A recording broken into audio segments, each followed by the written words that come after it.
All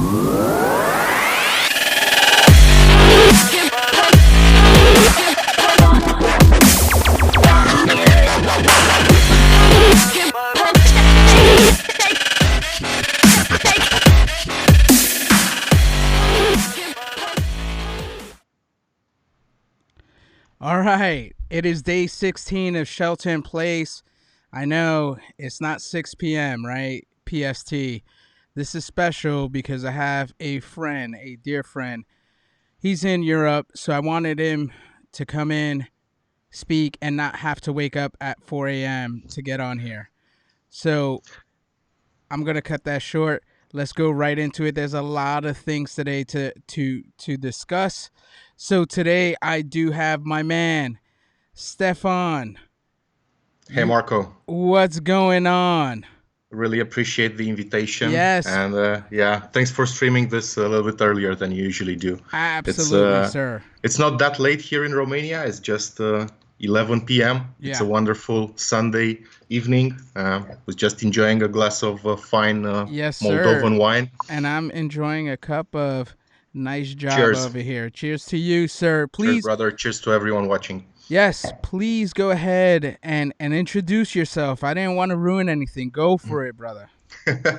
So my name is Stefan. I'm based in Bucharest, Romania. I've been doing security research since more than 10 years now, since 2007, when I graduated from high school. I've been working in Kaspersky Lab Global Research and Analysis team for almost 10 years. Then I worked in APT and threat intelligence there, doing a lot of research in Russian-speaking threats, but also other threats coming from more eastern regions. I work almost 2 years in IXIA in the ATI team, the Application and Threat Intelligence team, where I did some car hacking with my buddy Gabriel. I did some IoT research. And now I'm with CSIS.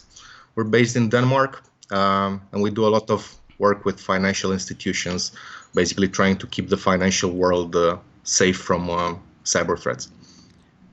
And I want to say you're 30 under 30, right? Explain I'm what's 30 under 30 for everyone. That was a nice piece of recognition that Gabriel and myself got from Forbes Romania after we did the car hacking thing. Essentially, the whole story started when my buddy Gabriel, he bought his first car. It was a Mazda 3, and we decided to see if we can break into the infotainment system and see what's happening there. It was essentially a Linux box running some custom software built by a third-party supplier. Speaking of supply chain threats,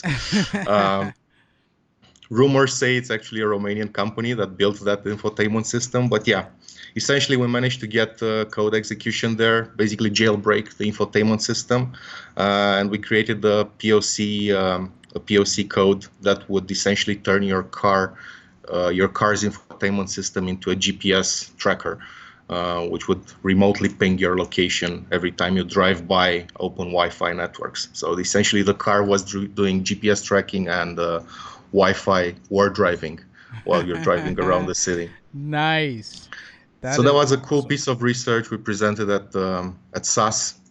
We got some nice media traction out of it, Was and that Sas Kangu? I think so. Yeah, yeah, And he was there. I met him, right? At SAS. yeah. He was with you. Oh Yeah. yeah, So yeah, the yeah. story The behind long hair guy. yeah, the story behind uh Stefan and me, I met him 2 years ago at SAS. If you haven't heard of SAS, I'm telling you, it is one of the best conferences you can ever like go to. It's my favorite con. I know DEF CON used to be, but it's so big. But SAS is like 300 people. It's tight knit. And one of the things I always tell people is when you go to SAS and you meet people, I found like you meet these people that are like minded, yes, but they are lifelong friends. And I would say that with Stefan, I'm dying to go out and visit you in Europe. I don't want to throw out your location or anything like that, but I'm definitely planning one day to get over there once everything that's Gets going back to on, normal. yeah, it goes back to normal and stuff Yeah. like that. So let's get into it. Let me get this out the way because this is something that I ask everyone who joins. For shelter in place, what are you guys doing in where you're at in Europe? Is it Well, complete lockdown yet? depends on where you're based. Some countries are on complete lockdown. Romania, where I'm based, it's under lockdown for more than 1 week now. Of course, essential businesses and things like this, they still operate. But fortunately, as far as I can see in Bucharest, most people are actually respecting the quarantine rules, and hopefully we're going to see that in the numbers soon. I mean, I'm trying to be the optimistic one. 'Cause Yeah. in times like this, I see a lot of pessimism going around, and actually one of the reasons why I enjoy your live stream is that it gives you a note of optimism, I think, and how we can make the most out of the current situation that we're in, because nobody wanted to be in this situation. Yeah. But you know how it is. People who are working in IT, they usually work from home without any problems during times like this. For us, doing security, threat intel, incident response, my feeling is that these times are even busier than normal Oh yeah. times.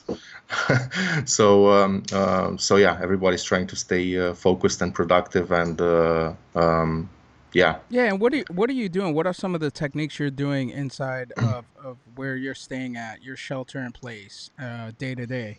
I the day before yesterday I went through exactly what my routine is in the morning and for me to stay focused and locked in. What is that? What does that look like for you? Well, what I started doing is I started exercising. It's something that I wasn't really doing at home. Hmm. I was going to the gym once or twice a week, but now, with social distancing in place, I started doing it at home, and I have to say it feels really good to do in the morning. It helps me wake up, helps me, get some dopamine going Nice. in my body. Yeah, and of course I started doing more housework than usually, like uh, cooking a lot, uh, Yep. rearranging things around the house just to try to make the space more optimal, more friendly. And yeah, I'm spending a lot of time with my parrot, who's up there. He's eating his dinner, but uh, He's he like, he why? helps. Yeah, he helps me fight the lonely feelings, so to say. So Uh, I'm happy you said that because there's I was journaling and last night I like looked at what has improved. Right, definitely my bank account has improved because I haven't been going out and I haven't been going to restaurants and eating out and doing the normal stuff that I'm doing. So I seen that, right? That's a good thing. That's always a good thing. And then for me, I think you're right in terms of spaces. What I've been doing is taking a space because this is where I live at. There's like 7 8 bedrooms and there's like living rooms and a workout room. So what I've done is go to every room every day and I make it spotless. I think I might run out of places by the time we hit maybe like day 21. So I don't know. But that's what I've been doing. I've been taking one place a day and just making it spotless. I've been cooking way more, doing everything you said. And to try to keep myself busy, I'm trying to not like consume a lot of news and outlets talking about that. I've like after I yeah. think day 10, 11, I was just like, yeah, this is going to get really bad before it gets better. But let's go into what are you doing day to day, right? Work-wise, we're trying to leverage, online tools as much as possible. So I'm on Slack with my buddies at work and with other researchers on a day-to-day basis. We do some Zoom calls or some Skype calls. Every Friday we try to do a beer, a web conference where everybody's drinking beer or wine. So we call it the weekly bar meeting, just Nice. to try to have like relaxed, off the record, not so business related discussions. But yeah, I'm spending a lot of time on my computer. I'm trying to keep an eye on attacks leveraging the coronavirus theme. It's something that our customers are interested in right now. Continuing to do the mage card research that I started doing at the end of last year, Hmm. crawling online shops, trying to find malicious scripts that are injected in them that are exfiltrating credit card numbers.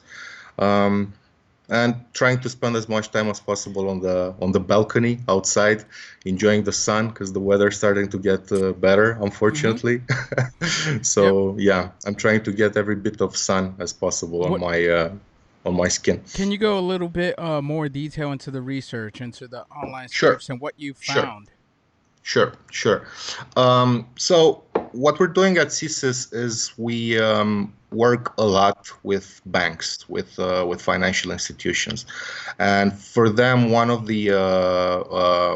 of the things that they really need help with from a threat intelligence team is with credit card fraud, because there's so many malware strains out there that are trying to get their hands on the credit card numbers. So MageCard is essentially special in this place because it doesn't go for the cards by attacking the bank itself. It doesn't go for the cards by attacking the user itself, but instead it goes for the web shops. And especially during times like these, when online shopping is probably the only thing that is still keeping our economy alive, with people being locked down in their houses, ordering things online is probably the main method for for many businesses to still be able to keep operating right now. And we're seeing big increase in credit card fraud levels. So yeah, that's what we're doing. We're essentially what I'm trying to do every day is to go through the Alexa top 1 million list of domains to try Hmm. to identify which one of them are running a web application that's meant for an online store, like Hmm. things like Magento installations or WordPress with WooCommerce plugins, you know. And then basically try to see which kind of scripts are injected in those web pages.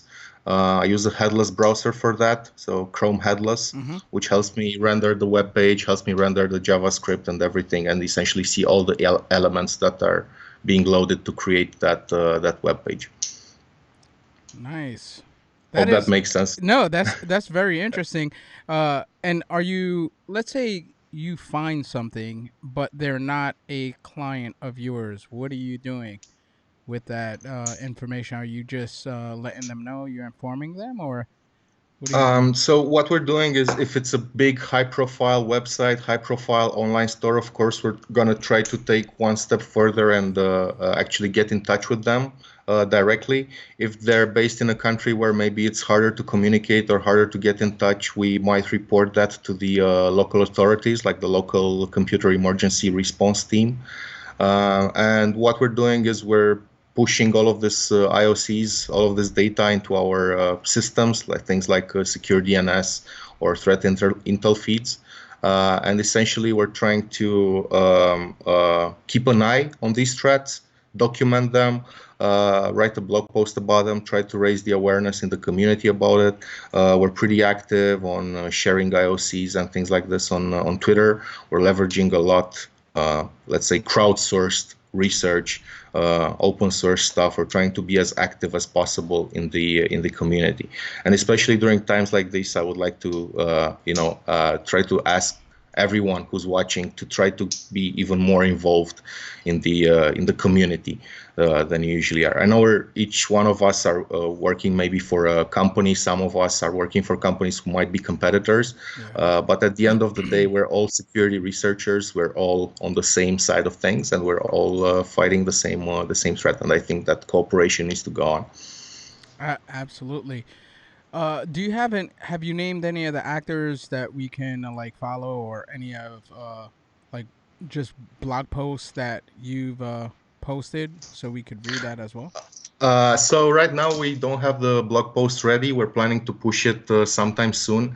Uh, the we essentially have a paper on MageCart that the plan was to go this year at various conferences and to present it.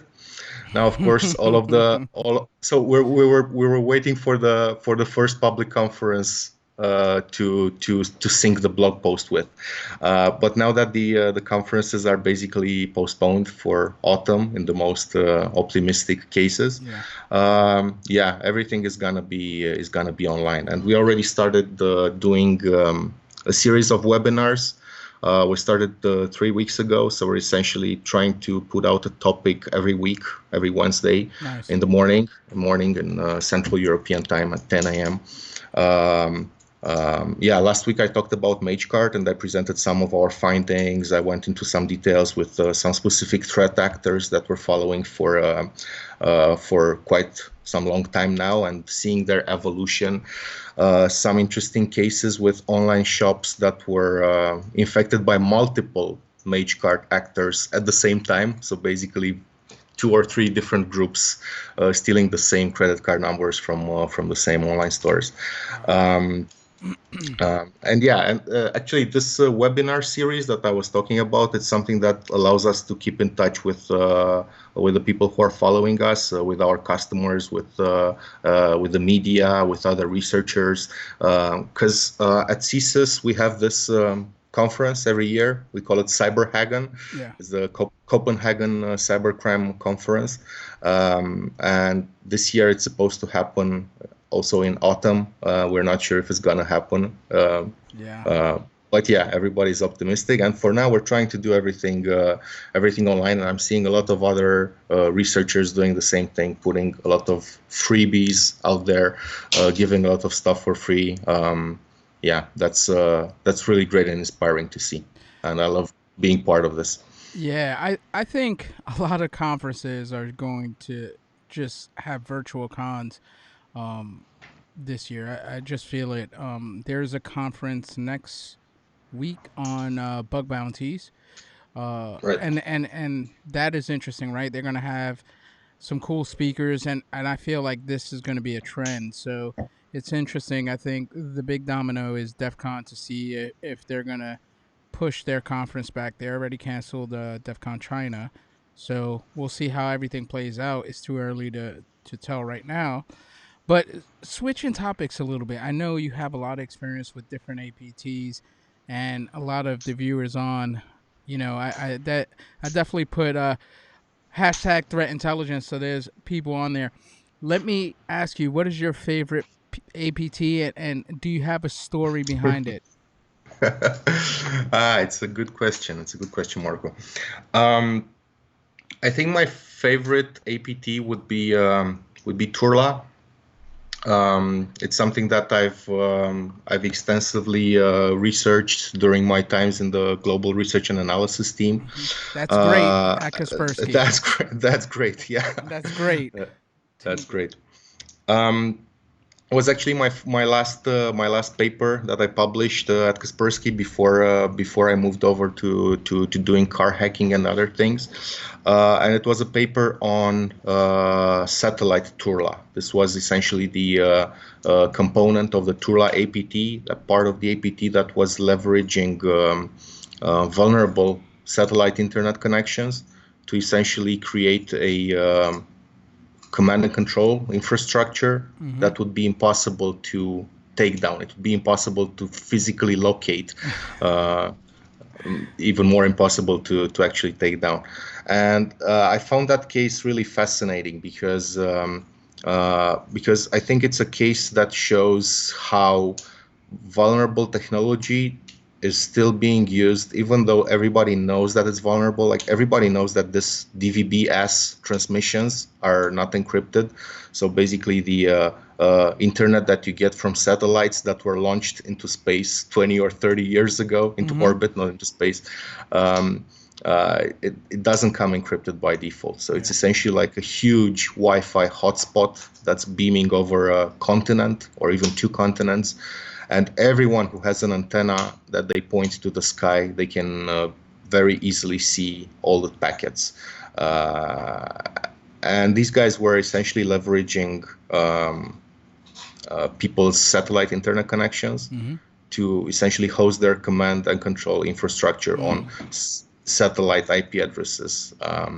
Yeah, That. so that was a cool trick that they were using, and this was based on. I mean, there's public research on intercepting satellite internet connections, published since 2004, I think.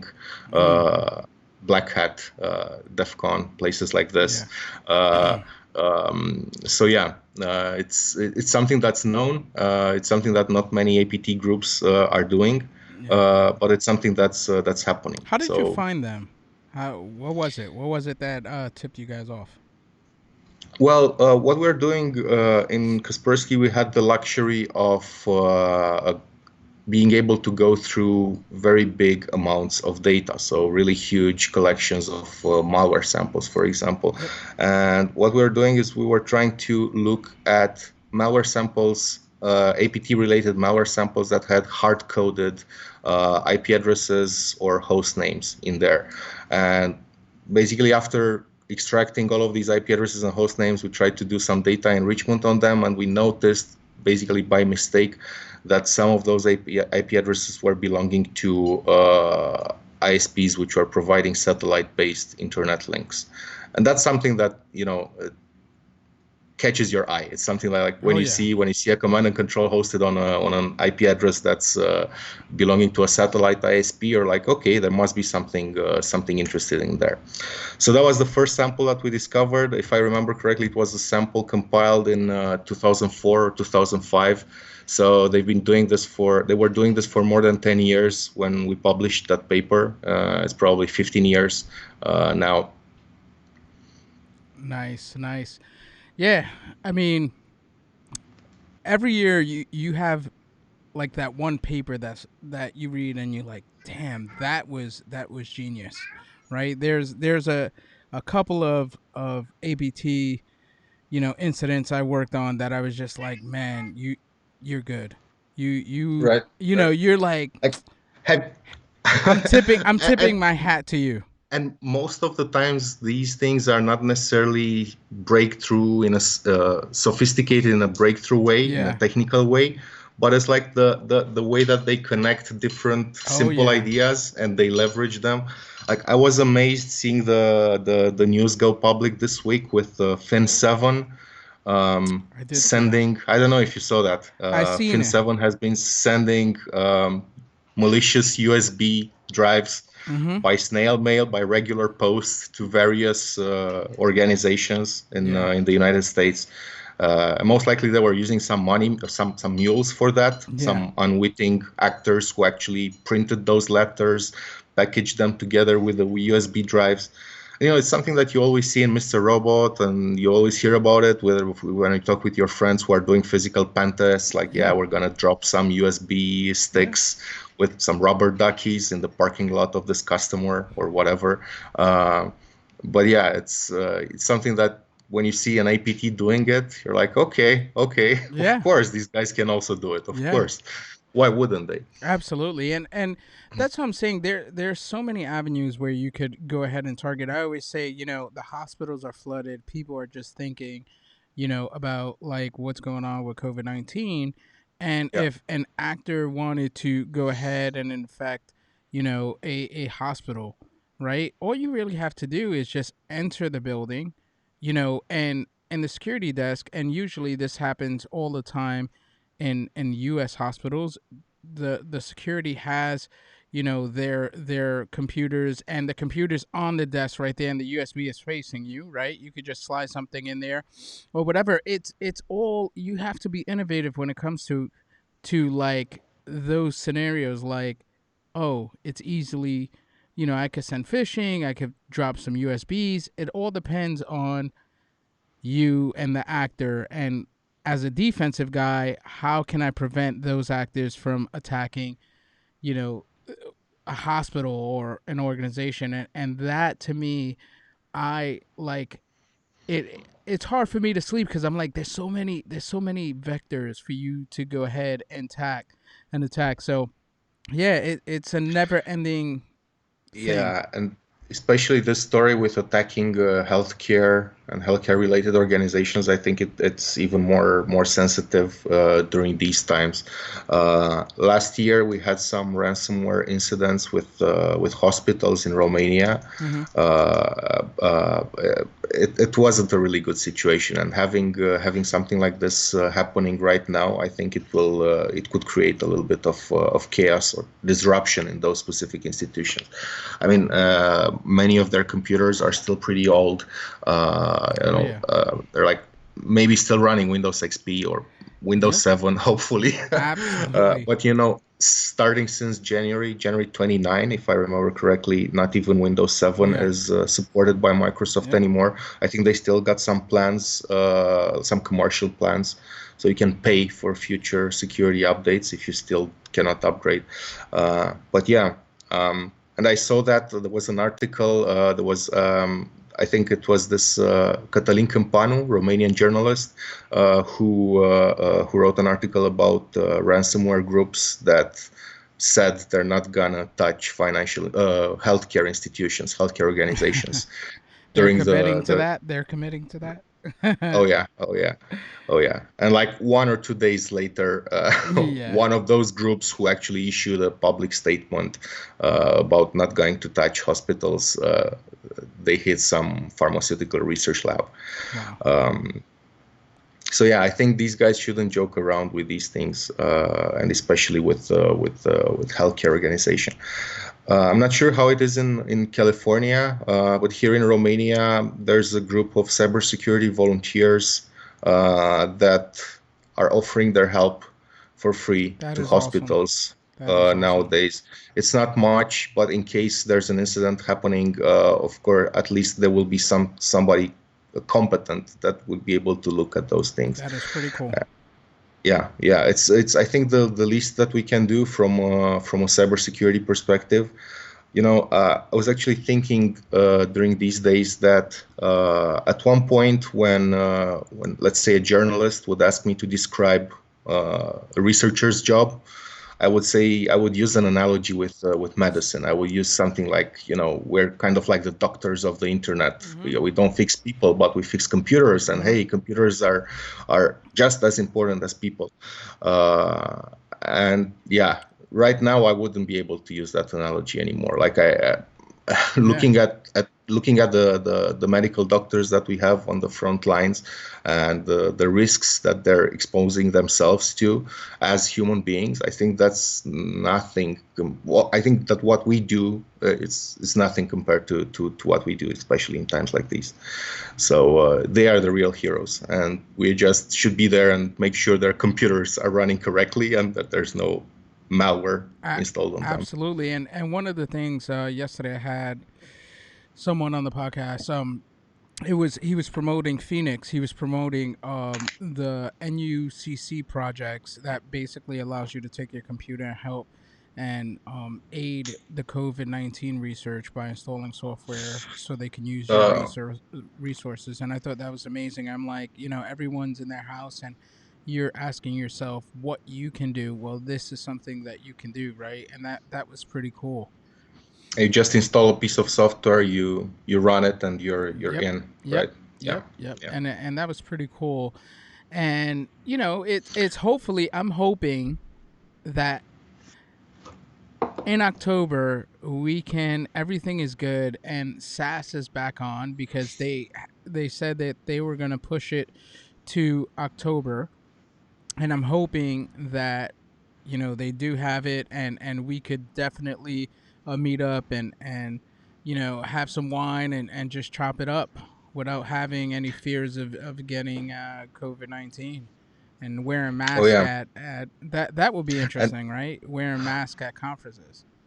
what I think is gonna happen after the situation gets more closer to what it was before the pandemic, I think that people are gonna be a little bit more selective with the travel that they do. Mm-hmm. We are gonna, I think we're gonna be more focused on doing travel if it's actually essential. And from this point of view, if I had to choose to go to only one conference every year, I think SAS would be that Yeah. conference.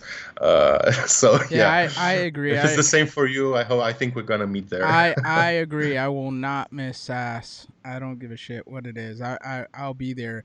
I think everything after like this happens and everything comes down, I think like the world has changed, right? And I was having this conversation yesterday. What happens when everything, we have COVID-19 and everything is fine and there's no more infections or whatever the case is, but you go to a restaurant and you're eating and someone has a normal cold and they cough, right? What happens there? Are you just going to get up and like run?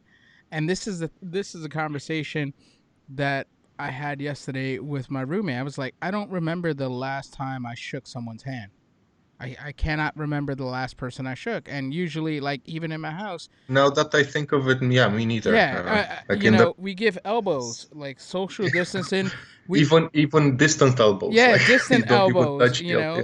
Yeah. So I think, moving forward, I think everything is going to change because no one has ever experienced anything like that. And I was just imagining I visited India 2010, right? And it's really condensed. It's especially in Delhi. You can't even walk on the street without bumping into 15 people.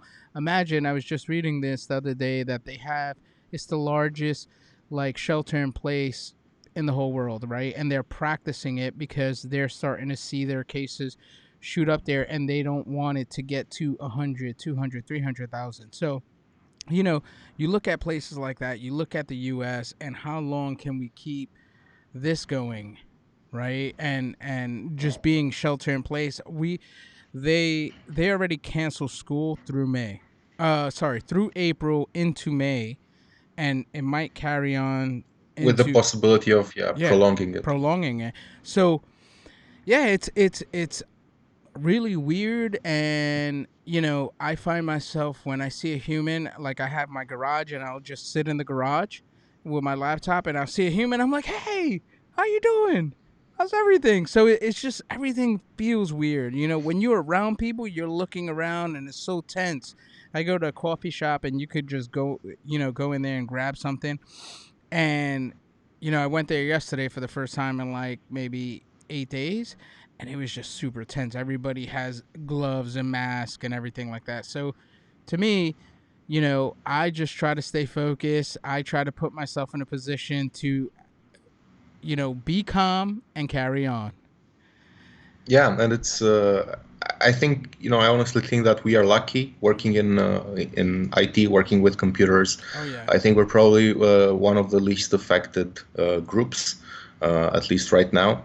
Uh, and I think that we should do our best to take care of the other groups that are feeling this thing more directly. Yeah, Uh, actually our industry is hiring, which is, to me, it just shows like at this point cybersecurity is like almost recession proof, because this is going into a depression. There's 30 million people that file for unemployment in the US, and there's, if you go into LinkedIn, you'll see the job openings going there. I had a friend that was interviewing for a job, and he just two friends actually, they both got offer letters this week. So it just goes to show you how, you know cybersecurity to me is, like they said, the fifth domain, just like the book.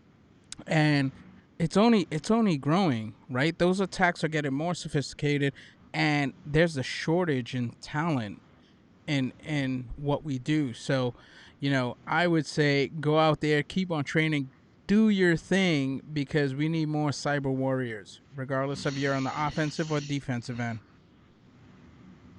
Definitely. One of the projects that I was really involved in the past couple of months is an operational security training that we do for at-risk groups. We started with journalists, activists, but we also did it for professions like lawyers or medical doctors, generally professions who are dealing with, let's say, sensitive information about their customers, and that that are at risk of being targeted by cyber attacks. And every time we did this workshop, it's like a 1 day workshop, and we do it with like 5 or 10 people. We don't want to do it with too many people because we want to be able to uh, work directly with each person and help each person take them through, how to send encrypted emails or what kind of encrypted channels to use, and how can you protect your information when it's in transit or when you store it or whatever. And I think that we should probably start doing this thing online right now You because just gave me an yeah. idea. Honestly, I think I just thought of this. I've been having people come on over and over and over again, and I think I just came up with this idea. I think I'm gonna go ahead and do like maybe a cyber warrior course or something like that. Just because, Cyber self-defense. yeah, cyber self Yeah. defense, or just starting like maybe your normal lawyer or something, just to get familiar on how to secure yourself, but advanced as well, like maybe reversing or something like that. And then I could bring people on maybe for an hour just to, go through scenarios and techniques and how they would do something like that. And yeah, that's interesting. Thank you for giving me that idea Yeah, I because mean, I mean, you're already doing these streams, and I think it's a good direction you could pivot on, like doing some sort of actual training, giving people walkthroughs to yeah, different yeah, techniques or different things. yeah, it's I could all. help with that if you need. Yeah, Absolutely. I'm definitely going to reach out to you on that because for me, I think during this time you're in your house, a lot of people are watching TV or playing or gaming or something like that. And I think this is the time to like triple down on taking your skills from where you're at and tripling it, because you're in your house all day, right? And you're trying, like for me, I try to figure out things that I want to learn and go into it. And one of the things I would say, I've been watching, I don't know if you know GeoHot. yeah, All yeah. right, so he's been streaming, and the last 4 or 5 days he's been streaming about COVID-19 and going into like chemistry and biology and figuring everything out and coding, and just his process of learning something. I've learned something from that. And his live streams are 4 hours. Like he's going in for 4 hours, and I think he's up to part 6.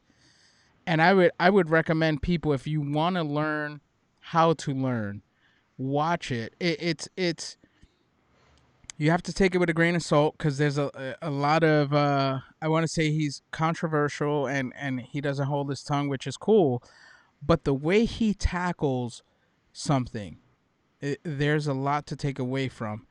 And I've been watching it even as white noise, just put it on and hear him how he goes through a subject on how to tackle something. And like literally, oh, I need to learn about this one thing. Okay, let me go look for the best book. Let me grab that. Let me look for that data. Let me go through it. How do I take that and implement it into code? It is interesting. So I would say that. Go for it. If I think about it, I think some of the presentations that I enjoyed most at conferences, I think they were about either topics that I was already familiar with, or topics that I was totally not interested in. But just seeing somebody else's structure, the way that they order the Oh, ideas, the yes. way that they create a story out of something that they researched, that's gonna be unique every time, even if the subject is already familiar to you. And I think this meta learning is something that we Oh, should do more of, trying to learn how to learn. Because yeah. extra meta. And Yeah. if you want to go into that, there is a book that I recommend. It's called The Art of Learning by Josh Watskin. He was a chess player, and he goes into how he tackles stuff and how he learned and how you could become an expert besides the 10,000 hour rule, but just a process to follow to become an expert. I love that book. But yeah, I think that's one of those things for me. It's finding gems like that that I'm like, look how he tackles it. How can I take that and implement it into my life and then, enhance my skills, especially when I'm learning something new, right? And I think for me, being like locked down, it's been a journey for me to go into bug bounty. And I have a mentor. I mentioned this, that I think the second or third time I went live streaming. So Life, yeah. yeah, so I had a 19-year-old. He's my mentor when it comes to bug bounty, right? And it doesn't matter what age you are, it's the knowledge you have. And someone may be smarter than you. It doesn't matter. A lot of people look down on young people. I look up to them because they're in it. They're learning differently, and the Oh lessons yeah. he's given me are priceless. And And I honestly, I think it's much easier for them to think outside the box than it is for people who've been in the industry for longer. yeah. Because you start learning some patterns, you start let's say learning good ways or bad ways, Mm-hmm. quote unquote, of doing various things. And whenever you've got new talent coming up, they will always gonna break those rules and try to do things their own way. Um, and yeah, there's especially in our industry, there's a lot of really passionate people, really passionate young people that are attracted by the industry. I noticed this in the past few years, and I think that responsible for this trend is the fact that cybersecurity is now mainstream. Oh yeah. You always find it on the front page of newspapers, or on your favorite TV show. Like there's so many people watching Mr. Robot or CSI Cyber or whatever. Yeah. And no matter your taste, what your taste in movies is, the simple fact that these topics are now mainstream and that everyone on the street, so to say, there's nobody on the street, but everyone around knows what dark web is or what a Trojan is. I think it helps a lot raising awareness, and it helps a lot attract talent in this industry. Yep. And I think that many times the talent needs let's say some not guidance, but some trust. Yeah. The young people, they need to feel that they are trusted and that they are welcomed. And Absolutely. especially in cybersecurity, there's this unfortunately there's this culture to make fun of noobs. Oh yeah. I think it's something that we should avoid completely, because it can be really discouraging if you're in the beginning and nobody's taking you seriously. Yeah. So yeah, that's why whenever I meet young people at conferences, at work, or whatever, I try to be there for them, try to give advices, not to be arrogant. I try to ask them to come to me, whenever they want to submit something to a Yeah. conference, say, let me help you with the abstract or whatever. Mm-hmm. And I think we should all be giving it, paying it forward. Just like you say, you have a mentor with Bug Bounty. I think all of us have at least one mentor, at least one person that we either got us really interested in cybersecurity, or that offered us some insights that would have probably taken us 10 years to learn by ourselves. Yeah. And I think you need to pay this forward. You need to do the same thing for other people. Yeah, I when you said mainstream, it brought me to a story that I wanted to share. For me, this is my opinion. What brought I'll never forget this. What brought, I believe, cyber into mainstream was in 2013. Yes, 2013. I had a friend. He was working on the APT-1 report, right? And he told me a week before it was released, he goes, man, I broke the matrix. I'm like, what the hell are you talking about? He was like, you're gonna see, I can't talk about it, but I promise you, what I've done, I've broke the matrix, right? And I'm like, what the hell? He was like, I'll give you a little bit piece, but That's a good teaser, yeah. yeah, he's like, I'll give you a little teaser, but whatever. And he goes into the report. I'm like, all right, whatever. And at 11:58 p.m., right before it was going to be on the front page of the New York Times, he goes, the Matrix is broken after this, right? And I'm like, he's like, hit refresh on the New York Times and you're going to see it, right? And when that hit, that was so big. you've seen Obama as well as the Chinese president sit down and talk about hacking, and that's when I was like, "Holy shit, he was right." He had two leaders that talked about hacking when they met, and that to me, was the pivot point of when hacking was like super mainstream, where everyone knew about it. I believe my thing when it hit the front cover of the New York Times, that's when everything changed and everything Yeah. became APT after that, right? So that was my story. That was my experience. I found that interesting, and I tell him to today, you know, that was a key moment in history to me, and I believe it's true. I will go down in history for saying that now. I also told him 6 months after, and this is all about thinking and growing. I said, "You hit the mountaintop, you hit the peak, right? Where you go from here, right?" And he was like, "Man, that's an interesting question." And now he has his own company, and he got funded. And I don't want to put too much out there, but he took it to the next level. And a lot of people, they don't see that next challenge. They don't see that next stepping stone. And that's the question I asked him, and he went and ran with it. And it was interesting, that whole period of time he was giving me insight behind the curtain and what was happening, like when that happened. I remember he was telling me about Mandiant, all the when that report dropped, which I don't think anyone knows. When that report dropped, all of the senior brass, the VPs and the CEO, they all had protective.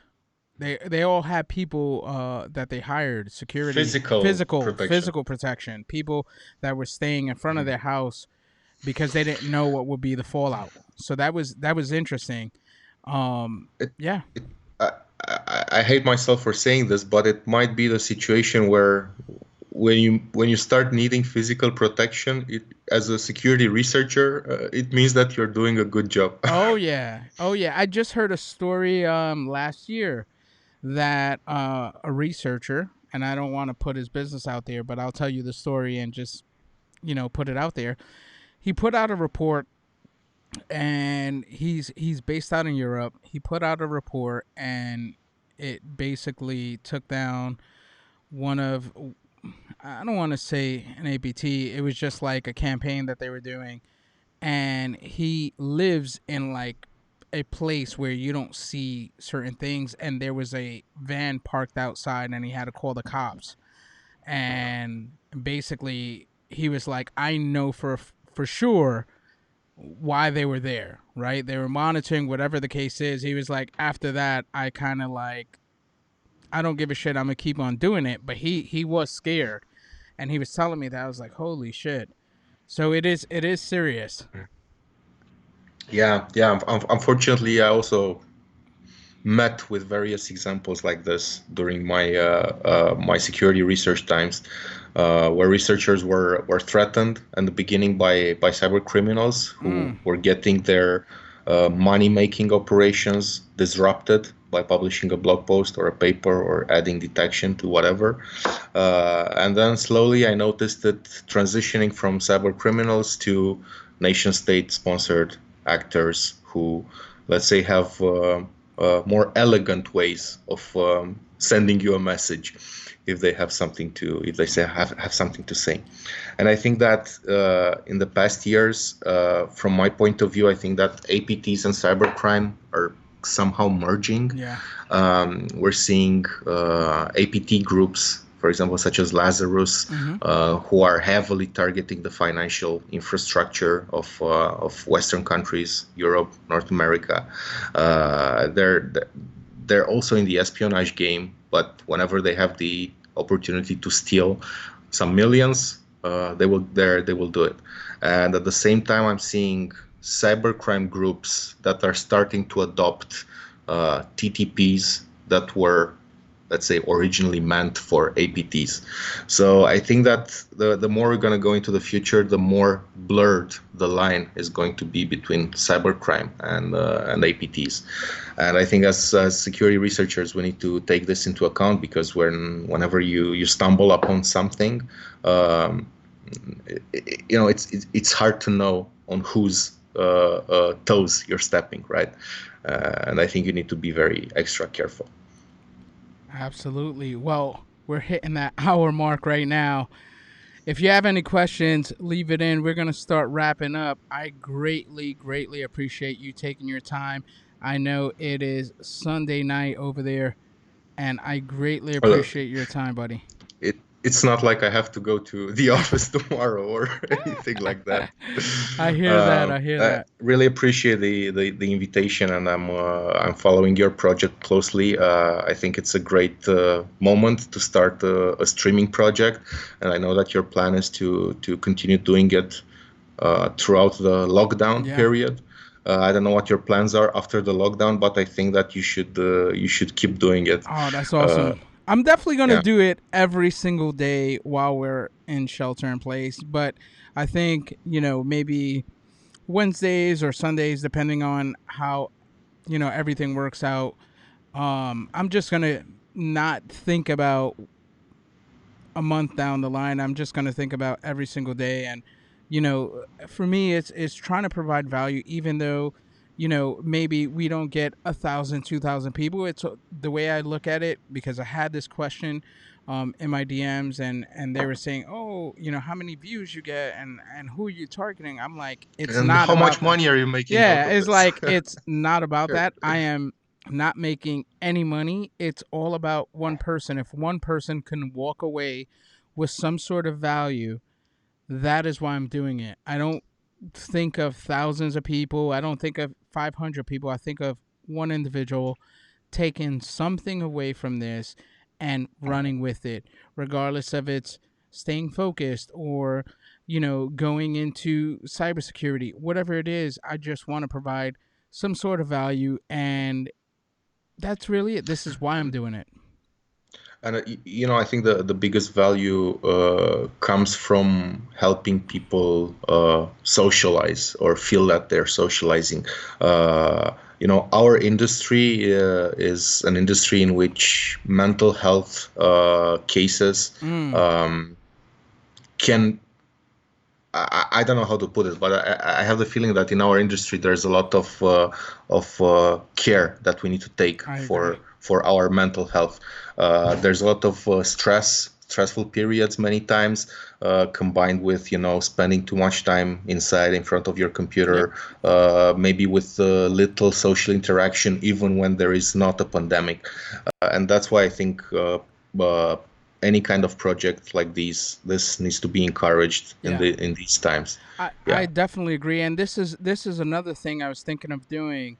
One is I don't want to say meditation session, but it's like a meditation session where it's breathing, and I was thinking about just doing that, posting it up on YouTube and sharing it out for people during this time. And it this time to me feels like when I was back in 2002, 2003, when they had IRC and we were on IRC and you was in front of your computer all the time, and now you have your phone, so you could be at a coffee shop or a restaurant and be there. But back then you had to be on your PC and just, you're chatting it up with friends on IRC. It feels like that to me.